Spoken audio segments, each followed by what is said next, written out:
Shalom, shalom la famille. Je rends grâce à Dieu pour ta vie, pour la mienne et de toutes les personnes qui sont autour de nous dans nos familles. Parce qu'en se levant ce matin, je suis convaincu que tu n'as pas eu de mauvaises nouvelles. Si ce n'est que pour la gloire de Dieu. Vraiment, je rends grâce à Dieu pour ta vie. Cette grâce qu'il nous fait d'être debout ce matin. Ce n'est pas un acquis, je ne cesserai jamais de le dire, ce n'est pas un acquis. Il suffit de suivre les informations. Pas plus tard que hier, des gens qui étaient dans une église ont été tués froidement. Et donc, nulle part où on peut se dire, non, je suis dans une église, le Seigneur me préserve, me protège, non. C'est la grâce de Dieu si tu es là debout. D'autres sont à l'hôpital à ce moment. Soyons reconnaissants à chaque instant, bien-aimés, soyons vraiment reconnaissants. Et que le Seigneur continue à être célébré dans nos vies. Ce jour, c'est un jour béni car il ne donne rien pour que tu souffres. Tout ce qu'il donne, c'est des cadeaux qui sont des bénédictions pour ceux qui acceptent et qui marchent à la lumière de sa parole. Car les bénédictions ne sont visibles que lorsque nous sommes dans sa présence. Que le Seigneur soit glorifié. Alors, aujourd'hui, je voudrais répondre à une question qui m'a été posée depuis que nous sommes rentrés dans ce mois de la manifestation de la foi de Dieu. Donc, la question qui m'a été posée, c'est celle-ci. Je vais essayer de la lire autrement parce que la phrase est longue. De la personne dit ceci: après avoir déclaré que j'ai une chose particulière depuis longtemps, je n'ai toujours pas vu la chose se manifester au moment où j'en ai besoin. Donc, je traduis sa pensée. C'est une personne qui a prié, qui a déclaré, qui a prophétisé sur sa vie par rapport à une chose précise. Voilà, c'est pas particulière. Une chose précise à un temps précis. Sauf qu'au moment où le temps est arrivé, cette chose ne s'est pas manifestée. La question qu'elle pose, qu'est-ce que je dois faire après? Pourquoi ça n'a pas marché? Donc, j'ai attendu, j'ai prié, j'ai proclamé, j'ai déclaré. Au temps où je voulais que cette chose arrive, elle n'est pas arrivée. Est-ce qu'il y a quelque chose que je dois faire après? Donc, c'est à cette question que je vais répondre. Je suis convaincu que c'est la question que beaucoup de personnes peuvent se poser parce que toutes nos prières ne sont pas forcément exaucées à la minute ou au temps où nous en avions besoin. Mais le Seigneur est fidèle. Il n'est débiteur de personne. C'est à notre niveau que nous devons plutôt chercher pourquoi ça n'a pas fonctionné comme il se devait. Voilà. Mais encore une fois, ne te prends pas pour un mauvais chrétien parce que tu n'as pas reçu à amener à manifestation ce que tu as appelé par la prière. Donc pour commencer, reprenons ce verset, Marc 11, versets 23 à 24.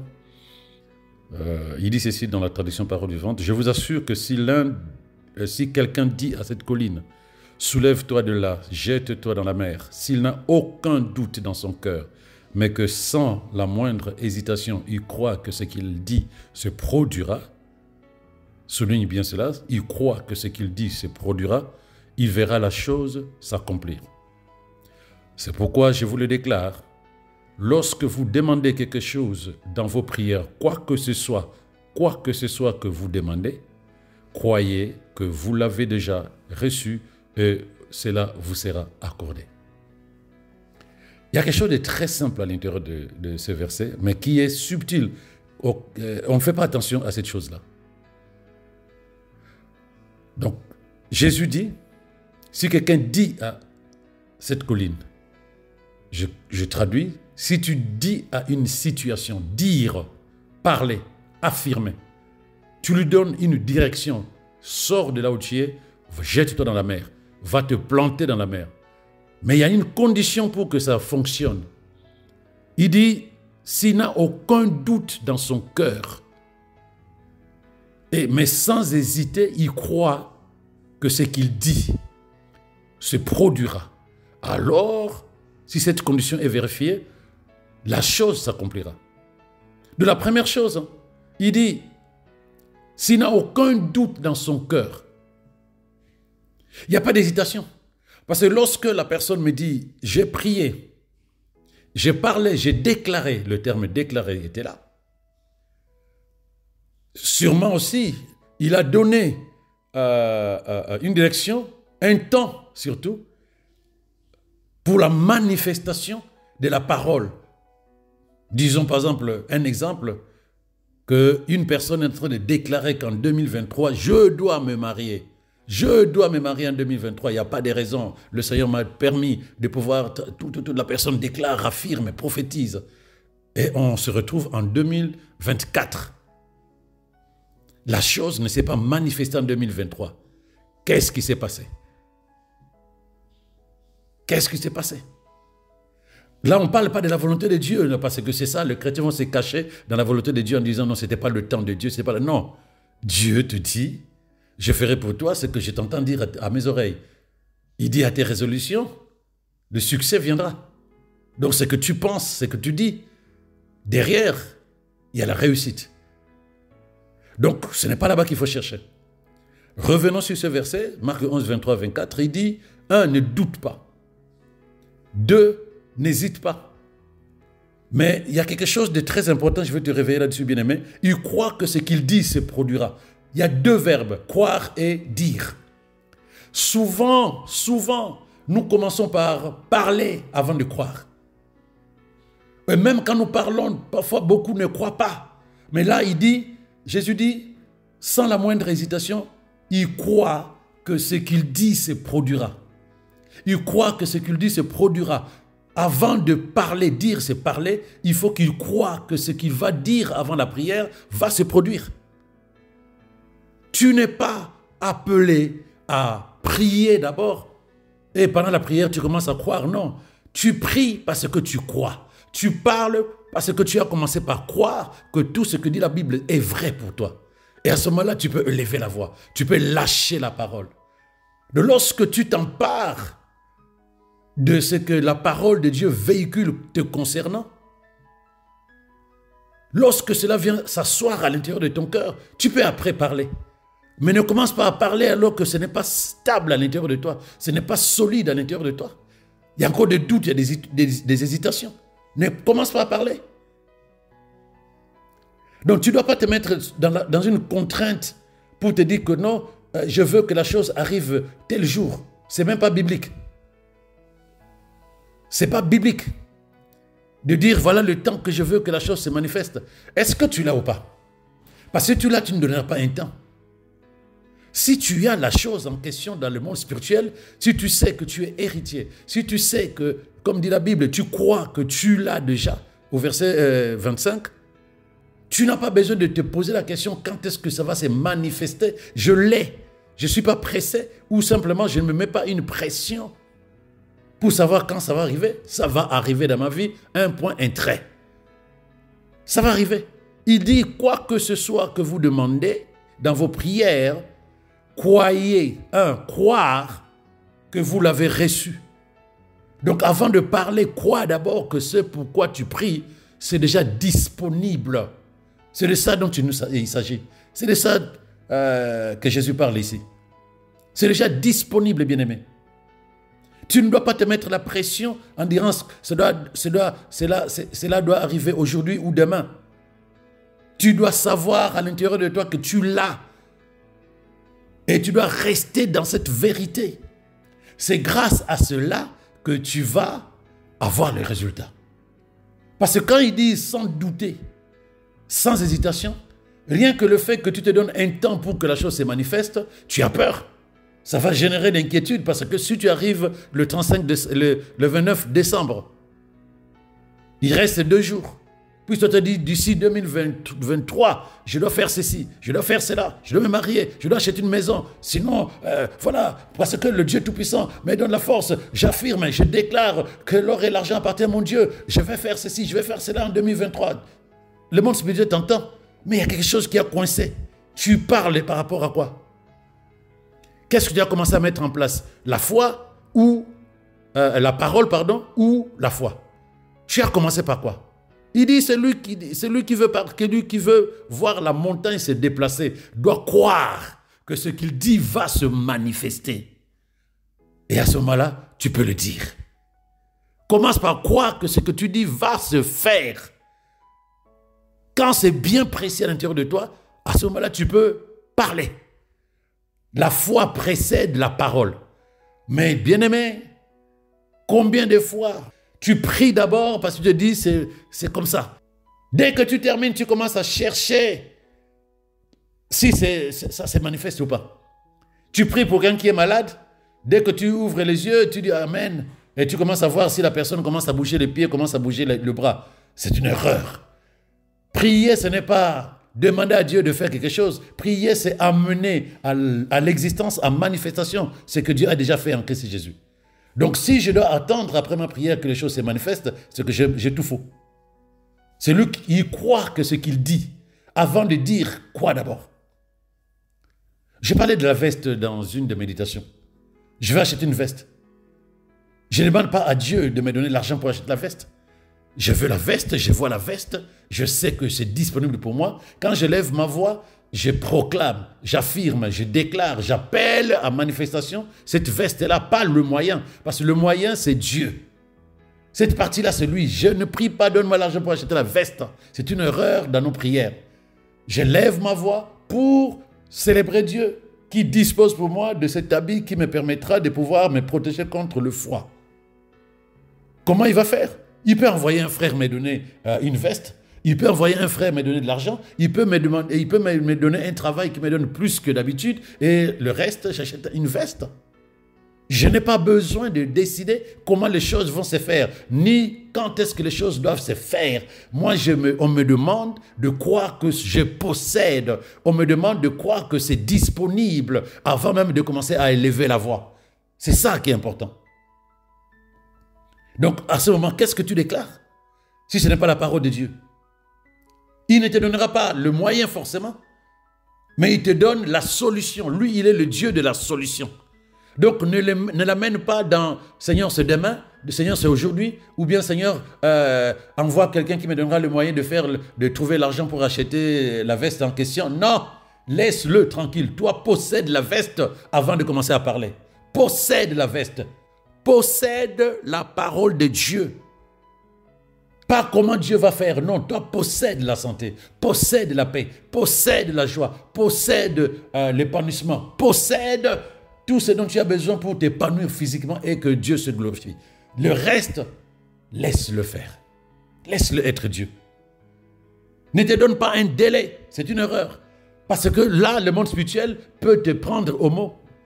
Le 31 décembre, tu commences à regarder ton planning et tu réalises que tu n'es même pas à 1 centimètre ou à 1 kilomètre de ton projet. Tout est encore en friche. Mais en temps, nous sommes à la fin du mois.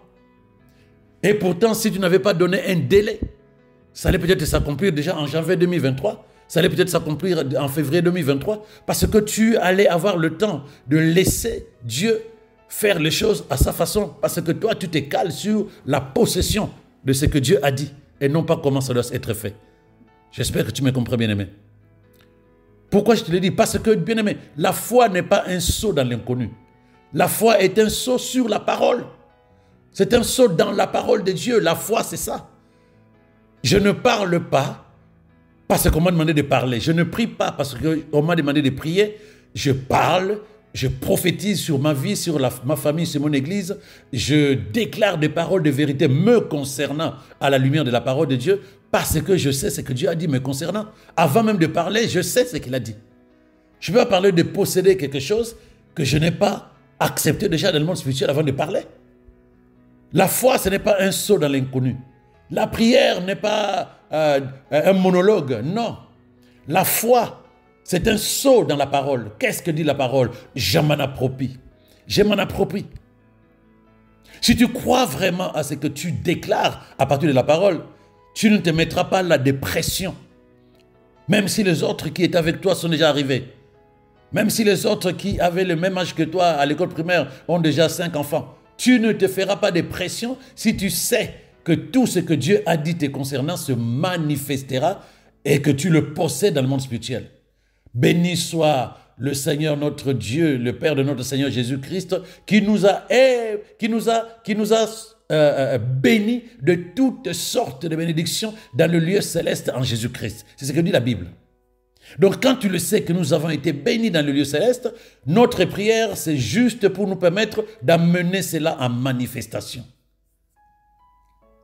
Mais tu ne connais pas la puissance que tu as dans ta foi. Par contre aussi, tu ne connais pas aussi la faiblesse que tu peux avoir dans ta foi. Ce n'est pas parce que tu parles plus vite que moi, ce n'est pas parce que tu as une voix qui porte que tu es stable dans la foi. Parce que ce que tu peux dire, à cause de ta manière de penser, de voir, à cause de ton impatience, à cause de ta compétition avec les autres, peut te faire croire que du moment que tu dis « je le crois, ici, en avril, je saurai, je serai, je deviendrai, je posséderai, au nom de Jésus, Amen ». Mais tu ne sais pas que tu n'as même pas possédé ce que tu es en train de déclarer dans le monde invisible pour la simple raison que tu as commencé à parler avant de croire que cela est disponible pour toi. Tu ne sais pas que tu n'as pas encore développé la croissance de ta foi pour que ta foi soit capable d'aller te chercher ce que tu cherches, ce que tu veux. Ta foi est encore bébé. Un bébé ne soulève pas une table. Si c'est la table que tu veux, alors grandis. Fais grandir ta foi comme un jeune garçon qui est capable de soulever par la suite la table en question. Donc il y a des choses que tu ne peux pas forcément posséder, pas parce que Dieu refuse, il n'a jamais rien refusé. Il exauce la prière de tout le monde qui s'appelle enfant de Dieu. Mais qu'est-ce que tu veux soulever? Qu'est-ce que tu veux posséder? Regarde la maturation de ta foi. Elle est faible, c'est qu'elle est petite. Parce qu'il faut que tu grandisses. Il faut que tu grandisses. Quand je dis grandisse, il faut que tu fasses grandir ta foi pour que cette foi-là soit capable de soulever n'importe quelle montagne de ta vie, de t'amener n'importe quelle grosse pierre de ta vie. Ne te donne pas de délai, mets-toi seulement dans un esprit que tu le possèdes. Tu le possèdes, bien-aimé. Tu le possèdes, ne te donne pas de délai, ne te donne pas de ceci. Tu vas te mettre de la pression et qui va ébranler ta foi. Ta foi doit rester inébranlable. Tant que tu penses que tu as déclaré que la chose doit se manifester à tel mois, telle semaine, tu vas penser que Dieu a des problèmes avec toi. Et tu risques d'être ébranlé dans ton fondement de foi. Ah oui, j'ai prié, mais la situation n'a pas changé. Ah oui, j'ai demandé ceci, mais je n'ai pas vu la chose venir. Non, tu te mets des pressions. Et ça, ce n'est pas de la foi. La foi dit sans douter. Jésus dit sans douter, sans hésiter. Quand tu te mets la pression de jours, de délai, ce n'est pas la foi. La foi, tu sais de quoi il s'agit, tu te cales là-dessus. Le temps où les choses se mettront en place, ce n'est pas ton problème. Mais au moins, tu possèdes la chose. Tu possèdes la chose. Et je voudrais ajouter quelque chose d'important. Ne pense pas que la répétition constante de déclarations, d'affirmations, de proclamations, c'est ça la foi. Non. Eh oui, mais non, je ne me contredis pas parce que ceux qui sont avec moi depuis un moment savent que c'est important. Déclarer, affirmer, c'est la prière de la nouvelle création. La nouvelle création a tout en elle. Dieu a tout mis en toi. Donc, quand tu sais que tu es enfant de Dieu, né de Dieu en Christ Jésus, quand tu sais que la parole de vie est en toi, quand tu sais que l'Esprit de Dieu est en toi, dans toute sa puissance, tu ne vas pas chercher quelque chose à l'extérieur. Il a tout mis en toi. En Christ qui est en toi et toi en Christ. Donc, lorsque tu répètes constamment la confession, la déclaration, la proclamation, l'affirmation, ce n'est pas ça la foi. Ce n'est pas ça la foi. La foi, ce n'est pas ce que tu dis. Non. Ce que tu dis, c'est la manifestation de ta foi. Tu commences par croire avant de parler. Tu commences par croire. Regarde dans 2 Corinthiens 4, verset 13. La Bible dit ceci. J'ai cru, 2 Corinthiens 4, verset 13. J'ai cru, c'est pourquoi j'ai parlé. Nous aussi, dans le même esprit, nous croyons, c'est pourquoi nous parlons. Réalise comment c'est bien structuré. Je crois d'abord avant de parler. Donc quand toi tu déclares encore et encore, le pasteur m'a dit, il faut que je déclare la parole. Mais en même temps, la foi n'est pas fondée dans ce que dit la Bible concernant ce que tu veux. Ce n'est pas tes paroles, non, c'est ta foi. Mais on peut proclamer des paroles qui viennent de la parole de Dieu de manière religieuse et penser qu'on a fini avec les chaînes, on a fini avec la maladie. Non. Ce n'est pas celui qui dit « Seigneur, Seigneur ». Non. C'est celui qui croit d'abord avant de parler. Et cette foi-là est fondée sur la parole de Dieu. C'est celui qui s'approprie la vérité de la parole de Dieu. C'est celui qui véhicule, qui s'empare de ce que véhicule la parole de Dieu. C'est ça qui va faire la différence. Ça s'assoit à l'intérieur de toi, tu rumines à l'intérieur de toi, tu imagines, tu vois tout ce que dit la parole de Dieu. Tu n'as même pas encore ouvert la bouche. Et quand tu ouvres la bouche, oh, quelle puissance! Parce que c'est bien assis. C'est bien assis. Il n'a pas dit nous parlons et donc nous croyons. Non, il a dit nous croyons d'abord avant de parler. 2 Corinthiens 4, verset 13. Je crois, je parle. Je crois, je parle. Pas avec la foi de l'homme. La foi de l'homme sait que Dieu existe. La foi de l'homme sait que c'est la parole de Dieu, la Bible. Mais la foi de l'homme a du mal à prendre cela comme la parole qui manifeste l'impossible, qui transforme les choses, qui brise les limites. Donc il faut que tu crois avec la parole de Dieu que tu as par le Saint-Esprit. Quand la parole est lâchée, bien-aimé, elle véhicule la vie de Dieu, la santé, elle véhicule la paix, elle véhicule la prospérité, elle véhicule le pardon, elle véhicule l'élévation, elle véhicule la joie, elle véhicule la fécondité. Et j'ai toujours dit cela à toutes les personnes qui m'écoutent. Lorsque quelqu'un enseigne, ne regarde pas la personne. Ouvre ton cœur et tes oreilles spirituelles. Reçois les paroles qui sortent parce qu'il y a quelque chose, il y a un réma te concernant là-dedans. Ne sois pas distrait. Ne sois pas distrait. Il y a un réma forcément derrière. Tu prends, dès que tu vois ton cœur ébranlé, dès que tu vois ton cœur émerveillé par une parole, ne t'occupe pas de ceux qui n'ont pas dit Amen. Récupère, reçois et commence à déclarer pour ta vie. C'est que la sémence t'a été donnée. La sémence t'a été donnée. Ne prends pas les choses à la légère. Tout le monde ne reçoit pas de la même manière. Il y a des cœurs ouverts et qui reçoivent. Il y a des cœurs fermés qui attendent je ne sais pas quoi. Mais quand on t'enseigne, quand on te parle, tu entends ton cœur tressaillir à l'intérieur de toi, c'est qu'il y a un réma spirituel qui est tombé. Élève la voix. Déclare maintenant cette parole pour toi. Crois que ce qui est dans la parole, c'est pour toi. Possède. Possède. Hébreux 11 dit ceci. La foi, c'est une ferme confiance dans la réalisation de ce qu'on espère. Tu es confiant qu'il n'y a pas de raison. Je crois que ce que je veux devenir, c'est disponible. Je crois que ce que Dieu a dit pour moi, c'est disponible. Et je le possède par la foi en Christ Jésus. C'est ça la foi. C'est une manière de posséder déjà par avance. Donc avant de prier, je sais déjà que je possède ce que je veux dire. Béni sois-tu Seigneur pour la santé divine qui circule dans mes veines. Je sais que je le possède en Christ Jésus, car c'est par ces maîtresures que je recouvre la santé. La guérison est mon héritage au nom de Jésus. Tu parles de choses que tu connais, que tu possèdes. Je ne dis pas dès maintenant, Seigneur, je veux voir la guérison. Non, possède déjà la guérison. Possède la guérison. Et il termine, croire, c'est être absolument certain de la réalité de ce qu'on ne voit pas. Donc, par exemple, là, je prends la santé. Tu ne vois pas la santé, mais tu sais que tu possèdes la santé. Tu ne vois pas l'abondance, mais tu sais que tu es riche. Tu ne vois pas ton mariage, tu ne vois pas tes enfants dans le monde physique, mais dans le monde spirituel, tu le vois chahuter dans ta maison. Tu ne vois pas, mais la Bible dit que tu dois croire que c'est absolument certain concernant leur réalité. Donc, quand tu as un état d'esprit aussi ferme concernant le regard que tu as de ta vie à la lumière de la parole de Dieu, là, tu peux élever la voix. Ce n'est pas un saut dans l'inconnu quand tu pries. Ce n'est pas un saut dans l'inconnu quand tu crois. Non, tu sautes dans la parole et tu t'appropries tout ce que dit la parole. Tu t'appropries tout ce que dit la parole.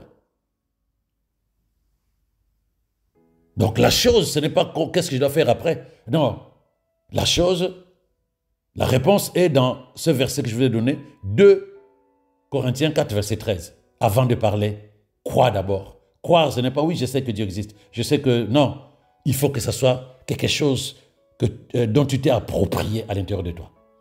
Tu t'es approprié. Avant de parler, tu sais pourquoi tu parles. Tu sais pourquoi tu parles. Oh, merci Saint-Esprit. Nous allons élever la voix, bien-aimés. Mais sur la base de 2 Corinthiens 14, verset 13, c'est-à-dire que nous croyons d'abord, nous voyons, nous nous approprions la vérité qu'il y a dans la parole de Dieu. La parole qui est sortie ou qui sortira encore demain, que tu vas entendre, va véhiculer la vie que tu veux, la vie de Dieu. Mais il faut que tu t'en appropries. Il faut que tu captures cela et que tu fasses de cela ta vérité, ta parole. Il n'y a pas de délai, il n'y a pas d'inquiétude, il n'y a pas de doute, il n'y a pas de peur, il n'y a pas d'hésitation, parce que tu possèdes ce que Dieu dit dans sa parole. Commence par là. Avant de parler, tout à l'heure nous allons proclamer, tu vas proclamer avec moi, derrière moi, tu vas déclarer la vérité de la parole de Dieu te concernant, tu vas affirmer devant le monde spirituel et devant le monde physique la vérité de Dieu qu'il a lâchée dans sa parole te concernant. Avant de parler, commence déjà à intérioriser chaque image qui sortira de toutes les paroles que nous allons proclamer ensemble. Tu es la nouvelle création, celle qui a la parole et l'Esprit de Dieu en elle. Tu n'es pas David, tu n'es pas Anne, tu n'es pas Moïse, non. Tu es enfant de Dieu. Ton discours ne sera jamais identique au discours de ceux-là qui n'avaient pas encore Christ en eux, qui n'avaient pas encore l'Esprit et la parole de Dieu en eux. Accepte cela et approprie-toi l'héritage que tu possèdes en Christ dans le lieu céleste. Et ta prière sera pour appeler à manifestation les choses invisibles afin qu'elles deviennent visibles. Que cela devienne ta façon de penser, de voir et de prier. Et que ce qu'il y a derrière la parole se manifeste dans ta vie au nom de Jésus. Tu vas dire après moi, je te remercie Seigneur pour la bénédiction et le privilège que tu me donnes de recevoir ta parole. Mon esprit reste et demeure sur ta parole. Je ne saute pas dans l'inconnu, je sais où je vais avec ta parole. Elle est ma lampe, elle est ma lumière, et je sais qu'avec elle, j'arriverai à destination. Ma vie est un flot incessant de miracles parce que je suis totalement soumis aux conseils et aux incitations de Dieu en action par le Saint-Esprit au-dedans de moi. Je porte en moi la présence divine de Dieu et je sais que je suis capable d'influencer et d'affecter mon monde parce que celui qui vit en moi est le Dieu créateur de tout l'univers. Conduit par le Saint-Esprit, mon esprit domine dans le détail de tout mon être. Ni les émotions, ni l'éducation, ni la culture des hommes ne pourront plus jamais influencer les décisions et la direction de ma vie. Je le déclare avec foi au nom de Jésus. Voilà pourquoi j'affirme que le Saint-Esprit me couronne de succès dans toutes mes entreprises, car celui qui est à moi est plus fort que tous les pièges de l'ennemi au dehors de moi. Et avec Dieu, je sais que j'accomplirai des exploits pour la gloire de son nom. Je déclare donc avec foi et ferme assurance que la gloire de Dieu à venir dépassera de loin les victoires et les triomphes du passé. Oui, à ces instants même, je tourne le dos au passé. J'oublie les échecs, j'oublie les faiblesses, j'oublie les déceptions rencontrées au cours des années passées. Je ne me laisse plus distraire par quoi que ce soit, car j'ai une destinée à accomplir. Je porte mon regard sur les terminus et non la route que j'emprunte pour y arriver, car je sais, le Seigneur est mon berger, c'est lui mon chemin. Rien ne m'arrivera. Je vois dorénavant comme Dieu. Je crois comme Dieu et je marche avec assurance vers les jours glorieux de mon futur. Je déclare que mes jours à venir sont glorieux, admirables, excellent au nom de Jésus. Et je déclare que le bonheur et la grâce de Dieu m'accompagnent toute cette journée, car je demeure dans la présence de mon Dieu au travers de sa parole et son esprit au nom de Jésus. Amen. Oh, ça fait du bien, bien-aimé. Aie l'audace de dire les mêmes choses que Dieu a dites à ton sujet dans sa parole. Aie l'audace. Tu n'as de compte à rendre à personne si ce n'est qu'à Dieu parce qu'il t'a tant manifesté sa vie. Aie l'audace de déclarer les mêmes choses. Ôte-toi de la culture religieuse. Ce n'est que ça qui va t'amener au-delà du salut. Parce qu'il y a des gens qui vivent le salut sans profiter des avantages du salut. Nous allons nous atteler à maximiser, à bénéficier des avantages que le salut en Christ nous a apportés. Shalom à toi et excellente journée.